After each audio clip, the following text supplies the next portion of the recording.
U.S. and its allies to trip into more blunders, and that means creating nonstop, perpetual war in the Middle East. Well, I'm going to make this interesting and disagree with everyone. Okay. I do not accept the premise, which probably isn't too much of a surprise, but nonetheless, I reject the premise that the whole point of the so-called war on terror or investing in the Mujahideen was to somehow fight terrorism or to make a better world. I would argue that if you really want to know what's happening with Middle Eastern policy, then you must read Oded Yanan's A Strategy for Israel in the 1980s. Now, in that document, which is pretty much being played out to a T right now and has been for many years, there were serious objectives for Israel. And Israel's main objectives were to expand and grow in line with the Greater Israel Project. And in order for it to do that, there would need to be an excuse to justify the expansion of Israel, and in order to do that, we would have to sow the seeds of sectarian hatred and violence in the region. The number one target of this plan was Iraq. We've achieved that. That's not a failure. That's actually a success. Iraq is a failed state largely. It is an absolute basket case. Sectarian hatred is absolutely insane. We see the beheadings and all of this madness, and we think it's a disaster. No, it's not at all. In fact, it's all part of the plan to break up Iraq into 3 different states. When we look at Syria, we also find that the goal is once again the same thing: sow the seeds of sectarian hatred and basically turn that nation into a basket case. This is happening according to plan as well. Now, ISIS, funny enough, could stand for the Israeli Secret Intelligence Service. Many people are seeing the very big benefits to the state of Israel, the so-called Jewish state of Israel, by the breakup and the balkanization of the surrounding states. So actually, if you believe what's being told to you, and I just don't know why anyone would believe anything that comes out of the mouth of virtually any Western leader, whether it be Obama or Bush or any of the rest of them, all of these people are nothing but patent liars, and everything they say is pretty much the opposite of the truth. So I don't accept virtually anything they say. Okay, good. Violence.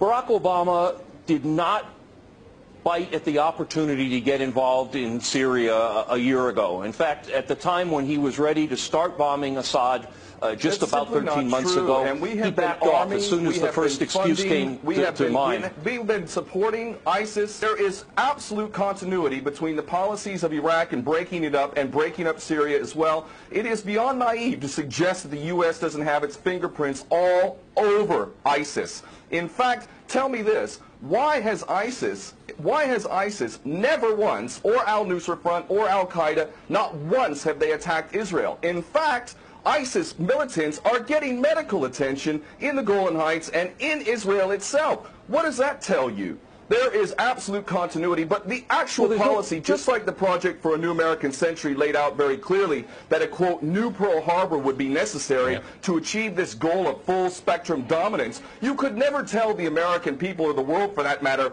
we're going to fight wars of aggression where we're going to have to invade and occupy, we're going to have to spend hundreds of billions, if not trillions of dollars to achieve the goal of full spectrum dominance, which is to control, absolute control over air, land, sea, and space and cyberspace. The American people never would have bought it, so you can't tell them that. You have to tell them a bunch of lies. And we see this over and over again. What you have to do, Ken, if I can go... It would absolutely no question that there must always be a boogeyman. In fact, you're sitting in Russia now. For 50 years plus, we were fighting this Cold War that really was an absolute charade to begin with. There never really was a threat of a Soviet invasion. And for decades, we spent insane amounts of money developing nuclear weapons to the point of really completely, totally collective insanity. And here we sit today in a world that threatens a third world war with a policy that is clearly intended to totally destroy Syria. Let's see what happens.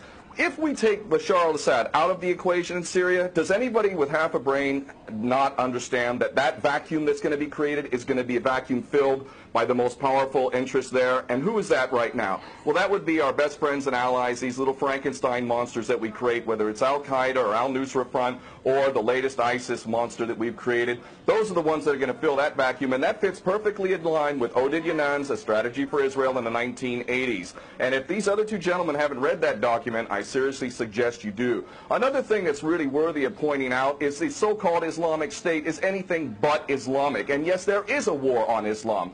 Islam is very understood by many Muslims around the world to be absolutely 100% forbidden for you to forcibly convert somebody to Islam or kill them.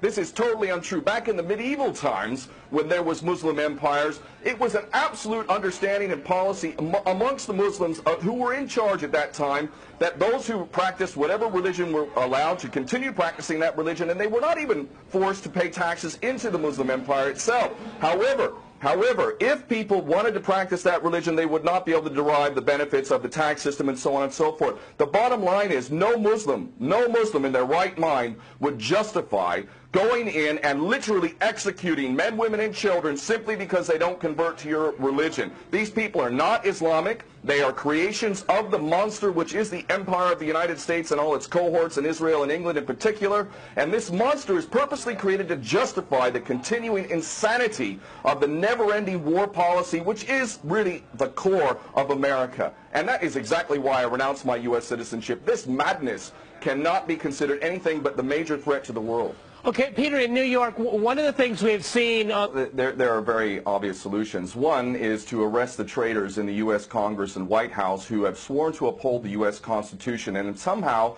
the American people have sat by while the President has afforded himself the power to execute anyone, anywhere, anytime, for any American citizen to be detained without any due process of law, no representation, incognito, and theoretically he could be condemned to death by a military tribunal in secret and executed. All of this operating under supposedly the United States Constitution. So all of these traitors need to be arrested, first and foremost. When Netanyahu came to the Congress a couple years back, he received 29 standing ovations by these cowardly chicken hawk traitors. So the American patriots need to stand up and grab a pair and ultimately have some integrity and get rid of these traitors. Secondly, cut off all funding to Israel. Israel is a pariah state, a criminal state. It is committing active policies of genocide by the legal definition of the word according to Black's Law Dictionary. That country needs to be cut off right now. All of their attention needs to turn inward. Stop your little empire endeavors and full spectrum dominance and all of this sort of madness. Start taking care of your infrastructure back home. Start taking care of the American citizens who have worked their whole lives